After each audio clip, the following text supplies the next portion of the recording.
ये तिलक को तुमने खिलवाड़ समझ लिया है, भगवान के दासत्व को। श्री प्रिया प्रीतम को अर्पित किया हुआ चंदन और वृंदावन रज विहार। ये कुछ लोग श्री लगाते हैं, वो जो काली काली बिंदी आती, श्री की बिंदी, वो बाहर से कहीं से आती है। हमारे गुरुजनों का मत कि आचार्य ने कहा वृंदावन रज और चंदन ले लो, दूसरी चीज मस्तक पे नहीं धारण होगी। जो वृंदावन की है और प्रिया प्रीतम को प्रसादी की गई वही धारण करते। तो एक रज की बिंदी और एक चंदन की बिंदी, नीचे रज और ऊपर श्री जी का प्रसादी चंदन, यही है हमारे गुरुजनों ने सिखाया। रज साथ रखो भाई, जो वृंदावन से जुड़े हो, वृंदावन की उपास। तुम्हारी झोली की तलाशी हो तो तीन चीजें जरूर निकलनी चाहिए, चरणामृत, रज और वाणी। कई बार कहा है ये झोली में होना चाहिए। क्यों? छाती से वाणी जी लगी, नाम वाणी, जहां श्याम श्यामा तहां रज है, चरणामृत है। कहीं भी शरीर छूटे हम उसी समय श्री जी को प्राप्त होंगे। जैसे प्रिया प्रीतम रखे, महलों में रखे, चाहे झोपड़ी में बास दे, राजी रहो, आनंदित रहो। और ये रूप प्रकाशित करने के लिए नाम वाणी रज चरणामृत बहुत जरूरी है। रोज प्रातः काल उठो, पहले कुल्ला करने के पहले ही चरणामृत पान करो, फिर जल पियो, फिर शौच कुल्ला स्नान आदि करो। ये पद्धति है शरीर स्वस्थ रखने के लिए। तो पहले चरणामृत सिराने रखे हैं, अलग अलग बोतलें, उनमें लिखा हुआ बरसाने का चरणामृत, राधा वल्लभ जी का चरणामृत, बांके बिहारी का चरणामृत, गुरुदेव का चरणामृत, संतों का चरणामृत, ब्रजवासियों का चरणामृत, ऐसे बोतलें रखी, ढक्कन बाई ढक्कन। फिर इसके बाद अपना दिनचर्या चालू। अगर ये चरणामृत आप मान लो ना, हम कह रहे दो दो बूंद कहीं से मिल जाए, एक एक लीटर पानी मिला के रख लो, फिर खत्म होने फिर पानी मिला लो, चरणामृत का प्रभाव थोड़ी चला जाएगा। चरणामृत तो चरणामृत है, रोज चरणामृत पियो, रज लगाओ। एक बार 24 घंटे में चतुरासी जी गा लो, कभी 84 लाख योनियों में नहीं जाओगे। और इतना ही नहीं, सी प्रिया प्रीतम का साक्षात्कार होगा शरीर छूटते छूटते।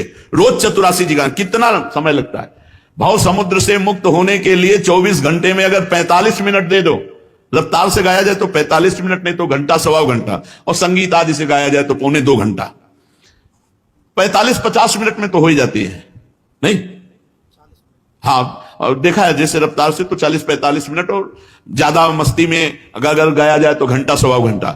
24 घंटे में एक बार चतुरासी जी गा लो। जितने दिन अभी जिंदा हो, तुम्हें कभी 84 लाख योनियों में नहीं जाना पड़ेगा। छुट्टी 84 भ्रमंते निरखय जुगल किशोर। ये आचार्य जन फल स्तुति लिख रहे हैं, ये कोई बना के नहीं लिख रहे हैं, यही है, बिल्कुल अक्षरशः सत्य है। तो गाओ भाई, 24 घंटे में एक बार गा लो चतुरासी जी जीवन मुक्त। आप करो तो अर्थ से मतलब नहीं कि समझ में आ रहा है कि नहीं आ रहा है। बहुत से ऐसे मंत्र होते हैं जिनका अर्थ समझ में हमें नहीं आता, लेकिन हमारे ऊपर उनका प्रभाव पड़ जाता है। फिर वो मंत्र तो कहीं ना कहीं किसी देवी देवता के अंतर्गत आते हैं। ये तो श्री प्रिया प्रीतम का महान जश है, महान मंगलमय गान है, बहुत सुंदर सिद्धांत है।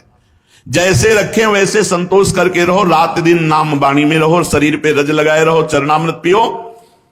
और जैसे तुम्हारे शरीर में दुख आवे या सुख आवे, उसे प्रियालाल का दिया हुआ मत समझो। अपनी कृत हमारे किए हुए कर्मों का फल आ रहा है। प्रियालाल हमको दुख देंगे, प्रियालाल हमको ये माया देंगे, तो फिर क्या, ये माया तो पापियों के पास भी है, तो हमारे भजन का फल ये माया, तपस्या का फल ये हुआ नहीं। ये सब पुण्य और पाप के अंतर्गत आते हैं। ऐसे ऐसे भजनानंदी महापुरुष हुए, रात दिन भजन और पाने को भोजन नहीं। भगवान का जो प्रेम है, जो रस है, जब उसमें चित्त जुड़ गया तो हृदय निष्काम हो गया, उनके अंदर कोई चाह ही नहीं रही। खूब रात दिन नाम जप करो, प्रभु के आश्रित रहो, पाप कर्म से डरो। अगर पाप कर्म हो जाएगा तो भजन का तार टूट जाएगा, भजन की स्वाद बुद्धि खत्म हो जाएगी। कल एक प्रश्नकर्ता ने कहा, कहते हो भगवान का नाम बहुत मीठा अमृत में, लेकिन समोसा चटनी खाओ तुरंत स्वाद आता है, और राम राम का कुछ स्वाद नहीं आता।